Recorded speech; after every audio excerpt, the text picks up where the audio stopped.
Welcome back, everyone. Before we dive in, make sure you drop your thoughts and the lessons you took from this story in the comments. And don't forget to like and subscribe. Let's get into it. My husband once told me, from now on, I will decide when we talk or spend time together. Stop chasing me. Honestly, I cannot believe I ever lowered myself enough to marry you. You were never and will never be anywhere near my level. His name was Derek, and he said those exact words on a Tuesday night in October, while I stood in our dining room wearing the dress I had chosen to celebrate my Teacher of the Year award.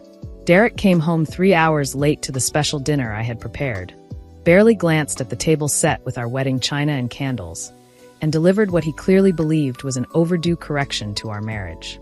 He compared our incomes as if human worth could be measured on a ledger.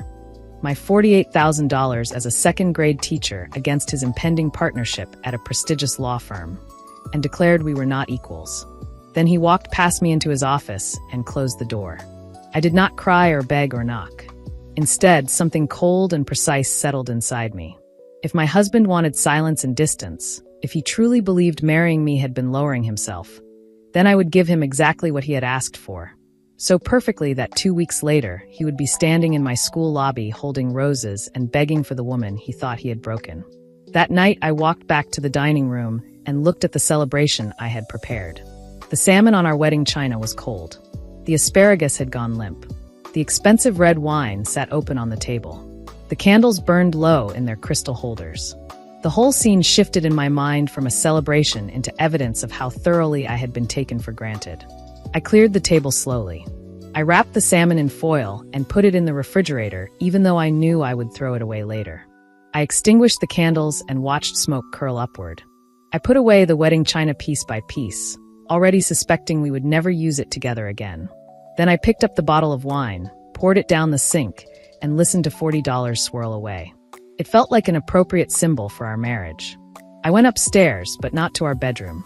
I chose the guest room, set my phone on the nightstand, and closed the door. Sleep did not come, but planning did. While I lay there staring at the ceiling, I realized Derek had handed me something valuable without meaning to, permission to stop trying. He had announced the rules of engagement. I would follow those rules with such obedience that he would finally see what his life looked like without me. The next morning I rose before dawn, as usual. I moved through the kitchen with new purpose. I made coffee, but only 1 cup. I scrambled eggs, but only enough for 1 plate. When Derek emerged in his tailored suit and saw no breakfast waiting, confusion flickered across his face. For 3 years I had made his egg white omelet, his toast, his coffee with 1 sugar and a splash of cream. That morning, I sat at the table with my own breakfast and told him calmly that, since I was apparently beneath his standards, I assumed he preferred to handle his own meals. My tone was polite, almost pleasant. That seemed to unsettle him more than anger would have. He looked around the kitchen as if something invisible had gone missing, then picked up his briefcase and left without the usual kiss goodbye. I did not remind him of his schedule or ask what time he would be home. I simply sipped my coffee and let the silence fill the room. At school, the old habits followed me. During morning recess, my hand drifted toward my phone to send the usual message, asking how his day was going. I caught myself, pulled my hand back, and exhaled. I redirected the impulse. I sent a message to my sister instead. Her name is Tanisha, and we had not had dinner together in months because I was always hurrying home to manage Derek's needs. Tanisha replied almost at once, full of exclamation points and relief. She said she had been worried about me and asked when we could meet. Then I messaged my friend Charisse, whose invitations I had been declining for years because there was always something Derek expected from me in the evenings. Charisse suggested we meet for drinks on Friday. I agreed without checking my husband's calendar. At lunch, I walked into the teacher's lounge with my food and saw the 5th grade teacher from down the hall, now a black woman named Tamika, grading papers at a small table. We had exchanged friendly greetings for years, but I had always rushed home before. That day I asked if I could join her. She moved her papers aside and welcomed me so warmly that something inside me loosened. We talked about ordinary things: lesson plans, a difficult parent conference, the new principal's testing policies. When Tamika asked how my week was going, I told her about the Teacher of the Year award. Her reaction was everything Derek's should have been. She grabbed my arm, laughed with delight, and told me I absolutely deserved it. We spent the rest of lunch discussing the upcoming ceremony and what I might wear. By day 3, a shift had taken hold. I realized while brushing my teeth that I had not thought about Derek even once that morning. Not his schedule, not what he might want for dinner, not whether he had slept well. My mind felt strangely quiet. At school, I taught a science lesson on the water cycle, laughing with my second graders as they watched ice melt and steam rise, and for the first time in months, I was fully present. The mental space that had been occupied by constant calculations about Derek's moods began to fill with other things. I noticed the taste of my lunch instead of swallowing it without awareness. I listened more carefully to my students' questions. When Tamika commented that I seemed lighter, I realized she was right. I was walking through my life without the weight I had grown used to carrying. I started going back to the gym at dawn, a routine Derek had once criticized because he claimed I was never home in the mornings. He left before 6, so he would not have noticed my absence anyway, but his complaints had made me feel guilty. Now I stepped onto the treadmill at 5:30, lifting weights afterward, and arrived at school energized instead of drained. On Wednesday of that first week, I did something I had wanted to do for years. I signed up for a pottery class at the community center. The class met Wednesday evenings from 6 to 8, the hours I used to spend cooking elaborate dinners Derek barely acknowledged. The studio smelled of clay and faint coffee.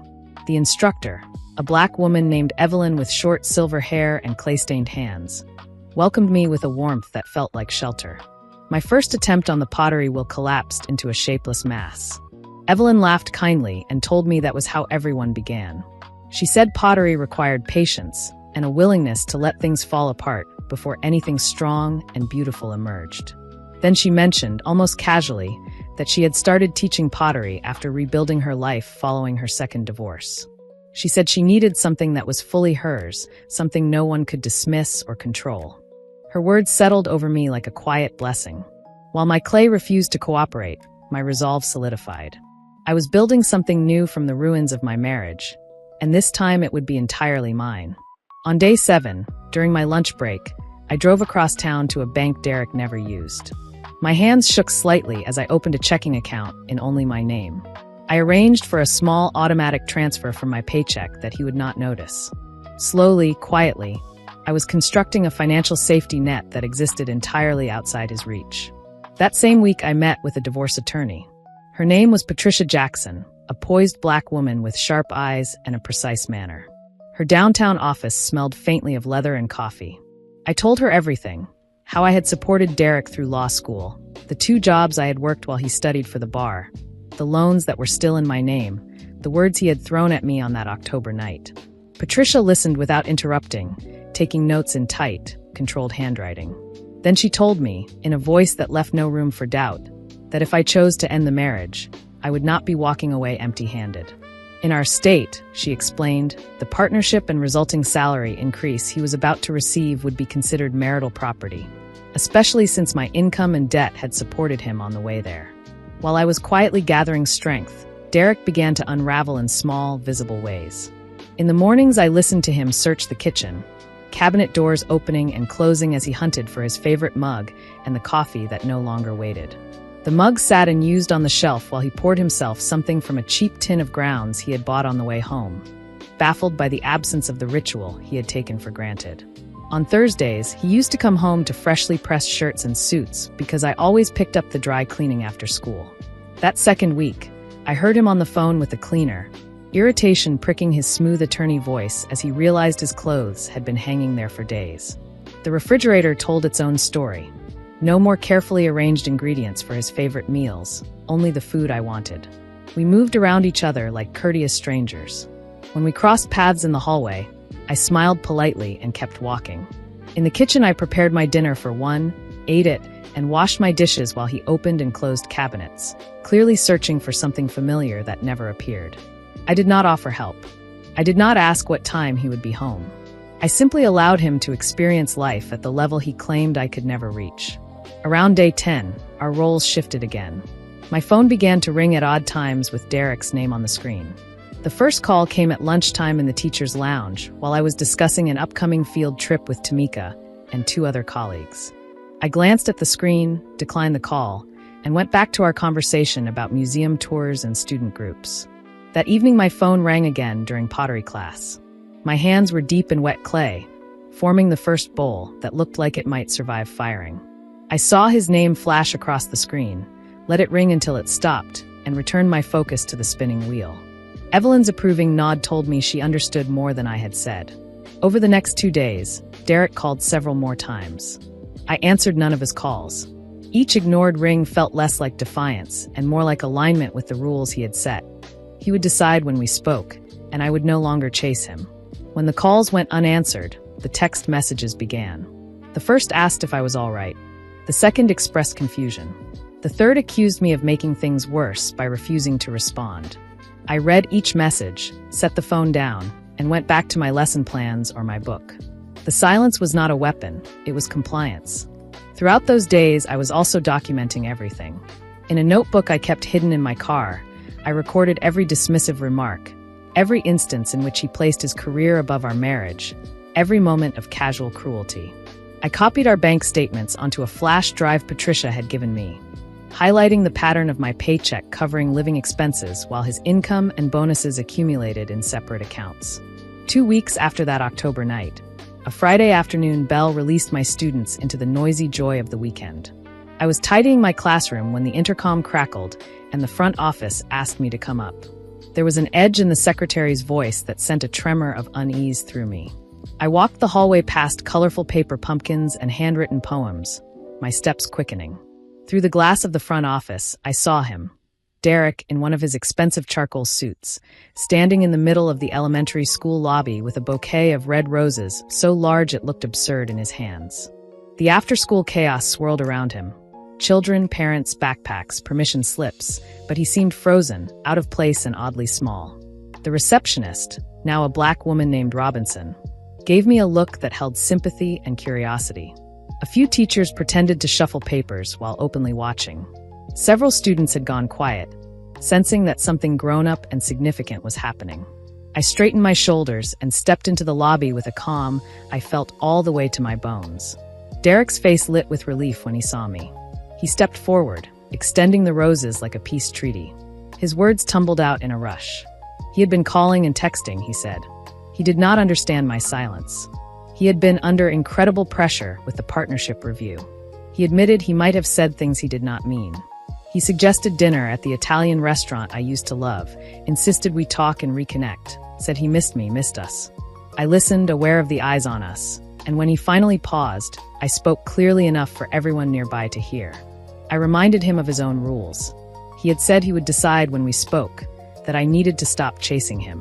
What he was doing now was not deciding for both of us. It was demanding that I be available on command.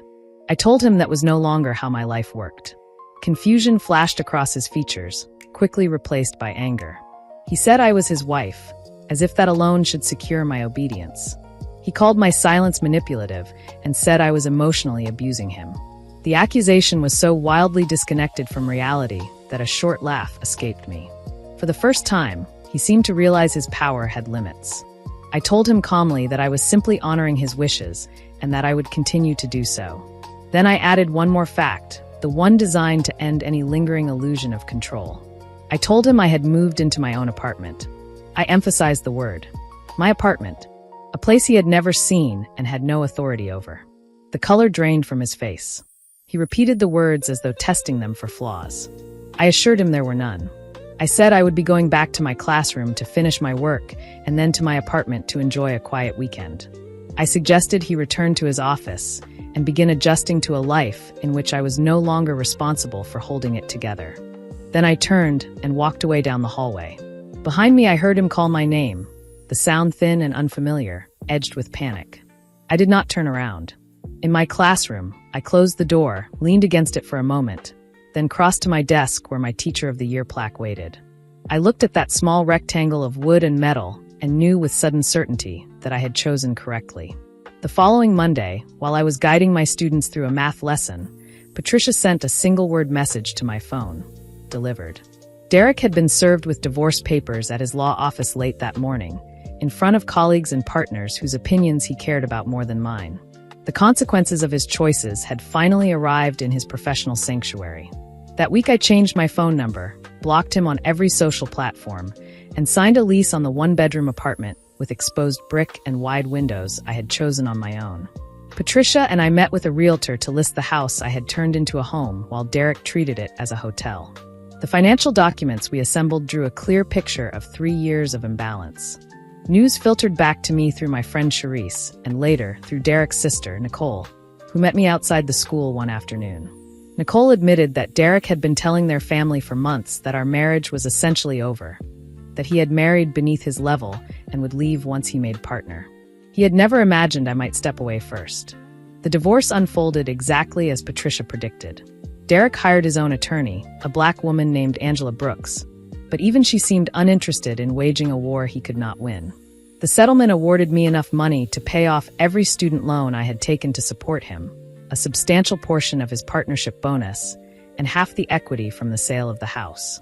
For months later, we sat across from each other in a conference room, signing the final documents. Derek looked smaller than I remembered, his posture sagging under the weight of stress and consequences. We did not exchange personal words.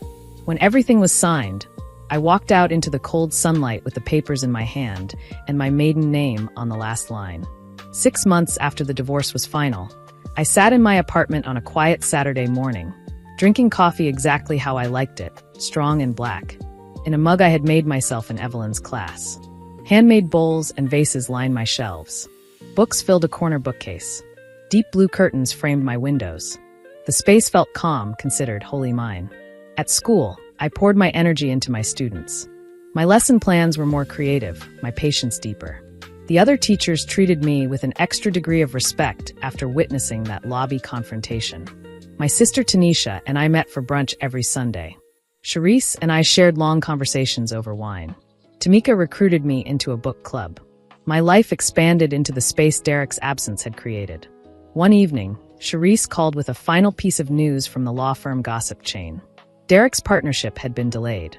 The managing partners had cited concerns about his judgment and stability during his recent, difficult personal period. The very achievement he had valued more than our marriage, the status he had used to measure my supposed inferiority, had been pushed further from his grasp.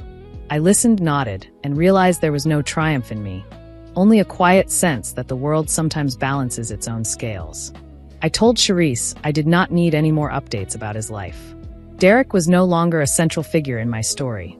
He had become what he should have been all along, a closed chapter. When I think about revenge now, I do not picture Derek standing in that lobby with roses or sitting in that conference room signing away money he had assumed would be his alone. The real revenge is simpler. It is waking up with peace instead of dread. It is walking into a classroom where 22 children call me Ms. Mitchell with affection. It is shaping lives in ways that cannot be measured in billable hours or partnership votes. Derek once told me we were not on the same level. He was right in one sense, but the hierarchy ran in the opposite direction from what he believed. I spend my days teaching children to read, to reason, to treat one another with respect. He spends his days helping corporations protect profits. My work builds. His work defends. My life is measured in minds changed, not salaries compared. The woman who poured his coffee and organized his life is gone.